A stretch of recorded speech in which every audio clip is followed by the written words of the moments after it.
शेखर एक छोटे से गांव में रहता था।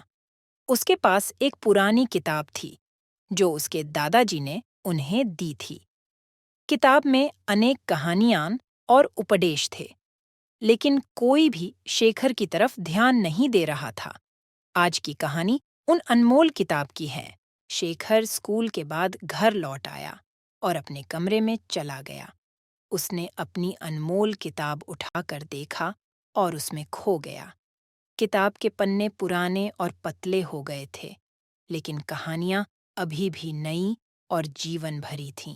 शेखर के कुछ दोस्तों ने उससे कहा, शेखर, क्या बेकार किताब पढ़ रहा है?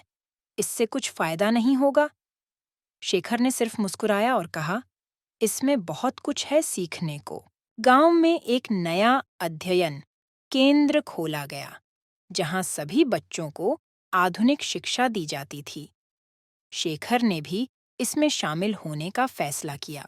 अध्ययन केंद्र में शेखर की दोस्ती अनन्या से हुई। अनन्या भी एक विनम्र बच्ची थी, जिसके मन में बहुमूल्य पुस्तकों के प्रति सम्मान था।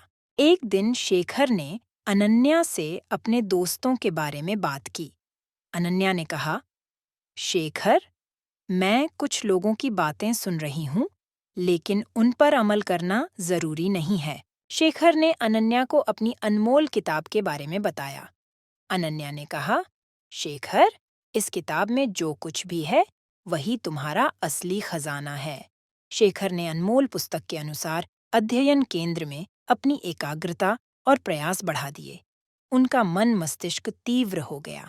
अध्ययन केंद्र के वार्षिक दिवस पर शेखर ने सर्वश्रेष्ठ छात्र का पुरस्कार जीता। उनकी इस अनमोल पुस्तक के माध्यम से उनकी मेहनत और उनकी उपलब्धियों का सभी ने सम्मान किया। शेखर ने अध्ययन केंद्र के बाहर एक पुस्तकालय खोला, जहां बहुमूल्य पुस्तकें और अन्य पुस्तकें उपलब्ध थीं। उन्होंने अपने गांव के बच्चों को पढ़ाई के लिए प्रेरित किया। शेखर कभी भी अपने सपनों को छोड़ना नहीं चाहते थे।